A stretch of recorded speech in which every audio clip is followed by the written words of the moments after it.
दिसंबर 2021 में संयुक्त अरब अमीरात यानी यूएई ने फ्रांस की कंपनी दसॉल एविएशन के साथ $18 बिलियन की ऐतिहासिक डील साइन की थी। इस डील के तहत यूएई को 80 रफाल F4 फाइटर जेट्स मिलने हैं। ये अब तक का सबसे बड़ा रफाल एक्सपोर्ट सौदा है जिसने पूरी दुनिया का ध्यान आकर्षित किया है। अब सवाल उठता है, क्या भारत भी ऐसे ही रफाल F4 जेट्स का निर्माण स्वदेश में कर सकता है? अगर कर सकता है तो लागत क्या होगी? क्या यह आत्मनिर्भर भारत अभियान के तहत एक रणनीतिक कदम साबित हो सकता है? आज की इस वीडियो में हम इन सभी पहलुओं पर विस्तार से चर्चा करेंगे। यूएई की यह डील सिर्फ विमान खरीदने तक सीमित नहीं है। इसमें logistics support, training, spare parts, हथियार सिस्टम्स और हेलीकॉप्टर्स भी शामिल हैं। यह डील 2027 से डिलीवरी शुरू करने की योजना के साथ साइन की गई है। औसतन देखें तो प्रति जेट की कीमत लगभग $225 मिलियन बैठती है। लेकिन यह पूरी कीमत सिर्फ एयरक्राफ्ट की नहीं है, बल्कि इसमें लगभग 30-40% खर्च अन्य चीजों पर भी होता है, जैसे कि हथियार, मेंटेनेंस, इंफ्रास्ट्रक्चर और लॉजिस्टिक्स सपोर्ट।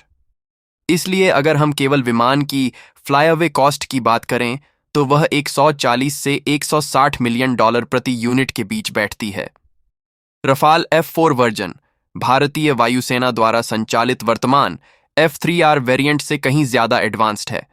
इसमें नई थेलीस RBE-2 AESR radar, advanced electronic warfare suit, improved IRST, infrared search and track sensor, बेहतर नेटवर्किंग क्षमताएं और लेटेस्ट हथियार जैसे MICA NG मिसाइल और 1000 किलोग्राम की AASM हैमर शामिल हैं। इन सभी अपग्रेड से रफाल F4 भविष्य की मल्टी डोमेन वॉरफेयर के लिए एक अत्यंत शक्तिशाली और उपयुक्त विकल्प बन जाता है, खासकर भारत जैसे देश के लिए जो 2 मोर्चों पर तैयार रहना चाहता है। अब बात करते हैं भारत में इस जेट के निर्माण की। दसॉल्ट एविएशन पहले से ही भारत में DRL, Dassault Reliance aerospace limited के जरिए एक असेंबली लाइन चला रही है। इसके अलावा HAL यानी हिंदुस्तान एरोनॉटिक्स लिमिटेड का भी काफी अनुभव है, जैसे कि Su-30 MKI के लाइसेंस निर्माण में। यदि भारत में रफाल F4 का उत्पादन शुरू किया जाए तो कई बड़े मुद्दे सामने आते हैं, जैसे उत्पादन की स्केल, तकनीकी हस्तांतरण, टेक्नोलॉजी ट्रांसफर, सेटअप लागत, भारतीय जरूरतों के अनुसार बदलाव और ऑफसेट दायित्व। यूएई के 80 जेट्स की ऑर्डर से उत्पादन की स्केल में बचत संभव हुई। भारत को भी ऐसा ही स्केल हासिल करना होगा, जैसे MRFA प्रोग्राम के तहत प्रस्तावित 114 जेट्स या हाल ही में चर्चा में आए अतिरिक्त 40 रफाल की खरीद। अगर भारत कम संख्या में जेट्स बनाता है तो प्रति यूनिट लागत बहुत ज्यादा होगी। दसॉल पहले ही साफ कर चुका है कि भारत में एक फुल प्रोडक्शन लाइन तभी संभव है जब कम से कम 100 जेट्स की गारंटी मिले। भारत में श्रम और निर्माण लागत फ्रांस की तुलना में काफी कम है। HAL और अन्य कंपनियों के अनुभव से देखा गया है कि असेंबली और इंटीग्रेशन की लागत में 20% की बचत संभव है। लेकिन ध्यान देने वाली बात यह है कि जेट इंजन, एडवांस्ड रडार और एवियोनिक्स जैसी हाई-टेक चीजें अभी भी इंपोर्ट करनी पड़ेंगी। इस वजह से कुल मिलाकर स्थानीय उत्पादन से होने वाली बचत 15 से 25% के बीच सीमित रह सकती है। भारत चाहता है कि टेक्नोलॉजी ट्रांसफर के साथ जेट्स का निर्माण हो, लेकिन इसके लिए दसॉल को एक नया उत्पादन प्लांट सेटअप करना होगा, इंजीनियर्स को ट्रेनिंग देनी होगी और लाइसेंसिंग फीस भी देनी होगी। इन सब में $2 से $3 बिलियन की अतिरिक्त लागत आ सकती है। अगर यह लागत 100 जेट्स पर विभाजित की जाए तो प्रति जेट $20 से $30 मिलियन की अतिरिक्त लागत जुड़ जाती है।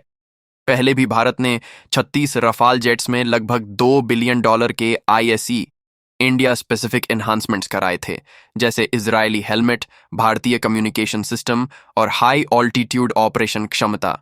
आने वाले रफाल F4 में भी ऐसी मांगें होंगी, जैसे स्वदेशी एस्ट्रा मिसाइल का इंटीग्रेशन, भारतीय नौसेना की आवश्यकताओं के अनुसार बदलाव और विशेष भारतीय वॉरफेयर डॉक्ट्रिन के अनुरूप सिस्टम्स। यह बदलाव 15 से $20 मिलियन प्रति जेट बढ़ा सकते हैं। भारत की रक्षा खरीद नीति में 30 से 50% का ऑन ऑफसेट क्लॉज होता है, यानी डील वैल्यू का एक हिस्सा भारत में निवेश किया जाना चाहिए। हालांकि G2G डील्स में ये नियम थोड़े लचीले होते हैं। दसॉल को भारतीय कंपनियों जैसे LT, महिंद्रा, कल्याणी ग्रुप और गोदरेज बॉयज के साथ साझेदारी करनी होगी। यह स्थानीय उद्योग के लिए तो फायदेमंद है, लेकिन इससे मूल डील की लागत लगभग 10% तक बढ़ सकती है। यूएई डील को आधार बनाते हुए तो इसकी संभावित लागत कुछ इस प्रकार हो सकती है।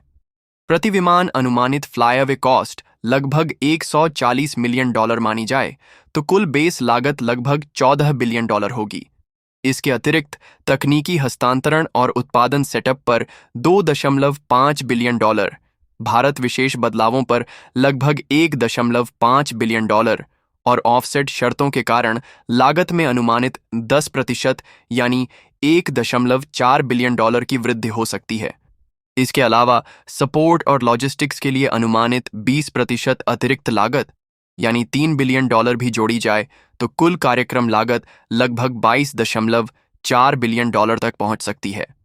इस हिसाब से प्रति विमान की कुल लागत $224 मिलियन बैठती है, जो यूएई डील के स्तर के आसपास ही है। तो दोस्तों, भारत में रफाल F4 का निर्माण शुरू करने से शुरुआती लागत तो अधिक आएगी, लेकिन दीर्घकालिक रूप से इससे आत्मनिर्भर भारत मिशन को मजबूती मिलेगी। भारत को एक हाईटेक फाइटर जेट निर्माण इकोसिस्टम मिलेगा, जिसमें स्थानीय रोजगार, तकनीक और एक्सपोर्ट की संभावनाएं भी शामिल होंगी।